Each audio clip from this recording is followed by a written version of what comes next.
إذا أراد الله شيئا أن يحدث تتعطل كل قوانين الحياة. نوح عليه الصلاة والسلام لما أراد أن يبني السفينة ترى ما بناها في طرف البحر، بناها على رأس جبل. لماذا؟ الله أمره.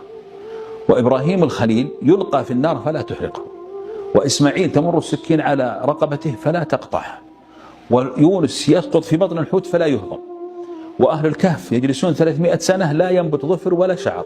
لماذا؟ إذا أراد الله عز وجل أن ينفذ أمرا ما فإن كل السنن والقوانين تتعطل. هذا لازم يعطيك أنت دافع. إذا جاءتك أي مصيبة على طول تذكر أن الله سبحانه وتعالى موجود في السماء، افعل كما فعل رسول الله صلى الله عليه وسلم عندما قال الله له: قد نرى تقلب وجهك في السماء، ارفع يديك وارفع رأسك وخاطب إلهك.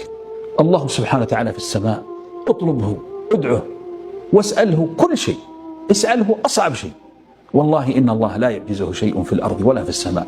يا صاحب الهم، يا صاحب السحر، يا صاحب أي كربة من كرب الدنيا، باب الله لا يغلق.